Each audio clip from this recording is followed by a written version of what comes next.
ओम साई राम। चलिए, आज की वीडियो शुरू करने से पहले बोलूँगी मेरे चैनल को लाइक एंड सब्सक्राइब कीजिएगा ताकि आप ज़्यादा से ज़्यादा वीडियो का हिस्सा बन सकें।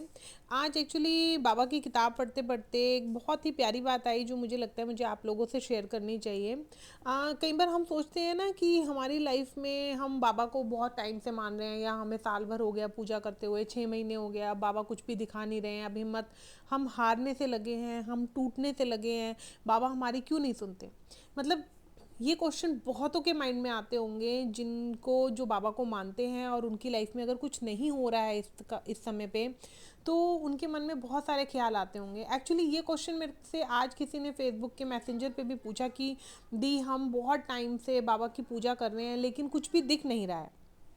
तो मुझे लगा कि ऐसे ख्याल बहुतों के मन में आते होंगे, तो क्यों ना ऐसी वीडियो बनाई जाए जिसमें आप सभी के जिन जिन के ये मन में क्वेश्चन चल रहे हो उनको उनका आंसर मिल सके।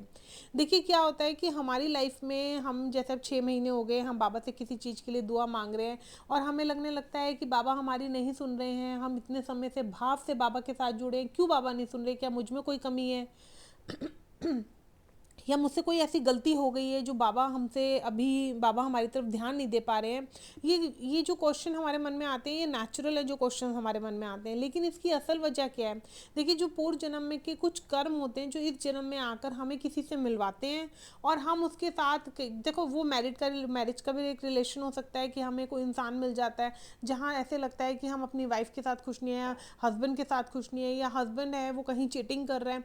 ऐसे भी बहुत से रिलेशंस हैं जो जिनमें प्रॉब्लम चल रही होती है, या कईयों की फाइनेंशियली इतने टाइम से प्रॉब्लम चल रही होती है कि वो थक जाते हैं कि बाबा तेरे आगे अरदास कर करके हम थक गए हैं। लेकिन एक्चुअली रीज़न क्या है? रीज़न है हमारे पूर्व जन्म का कर्म। जो पूर्व जन्म का कर्म जब हमारे इस जीवन में आकर खड़ा होता है तो वो ऐसे ही अचंभित करने वाली स्थिति हमारे समक्ष पैदा कर देता है कि हमें समझ ही नहीं आती है। अब जो पूर्व जन्म का कर्म का हिस्सा लेने के लिए जीवन में आता है वो दंड देता है, वो रास्ते अंधेरे बना देता है, बहुत घुटन भरी लाइफ बना देता है। समझ नहीं आती कि हम किसको क्या बोलें क्या नहीं बोले। वो आपको कष्ट देने के लिए आता है। पूर्व जन्म का कर्म का जो हिस्सा है वो आता है आपके जीवन में कष्ट देने के लिए, दुख देने के लिए, तकलीफ देने के लिए। कोई रिलेशन है उसमें तकलीफ मिल रही है, आपने कहीं पैसा मतलब डाला है तो आपको लग रहा है कि हमने पैसा वेस्ट कर दिया, या कहीं आपने किसी को दे दिया पैसा वो वापस नहीं आ रहा है, तो मतलब ऐसे ना वो आपको भवंडर में फंसा देता है। आप ना चाह कर भी उस भवंडर में फंस जाते हो और जब आपको निकलने का रास्ता नहीं दिखता तो आप बहुत दुखी होते हो।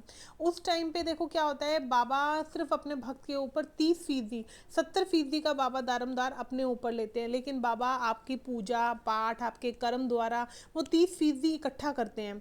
वो 30% इकट्ठा करते वक्त 6 महीने भी लग सकते हैं, साल भी लग सकता है। लेकिन देखो, आप एक चीज़ सोचो, अगर आपको 100% इकट्ठा करके देना होता तो शायद आप 9-10 साल तक उस प्रॉब्लम में फंसे रहते। लेकिन अगर आप 30% पूर्ण मेहनत से बाबा पे श्रद्धा विश्वास, जितना मजबूत आपका बाबा के प्रति विश्वास होगा, आप देखेंगे कि आपका जो 30% का हिस्सा है वो उतनी जल्दी जुड़ने लग जाएगा। कष्ट आएंगे, दुख आएगा, नेगेटिव थॉट्स आपके मन में आएगी, लेकिन आपको बाबा पे विश्वास रखना है कि मेरा बाबा जो भी स्थिति मेरे समक्ष आकर खड़ी है, मेरा बाबा मुझे उससे निकाल लेगा। क्यों? क्योंकि मुझे मेरे बाबा पर यकीन है। मेरे पूर्व जन्म के कर्म आज मैं नहीं जानता या जानती, लेकिन बाबा सब हिसाब किताब रखते हैं।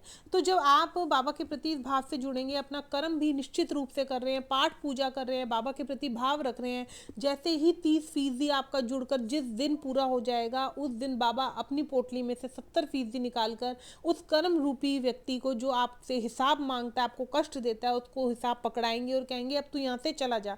देखिए, जिस तरीके से कहते हैं ना पॉजिटिव चीज़ होती है उसी तरीके से नेगेटिव चीज़ भी होती है। नेगेटिव चीज़ भी अपना हिस्सा मांगने आती है, उसके पास होती है कर्म की ताकत। जो पूर्व जन्म में कर्म रूपी भूल करी हुई होती है उसी की ताकत से वो आती हैं आपके पास वो चीज़ें लेने के लिए।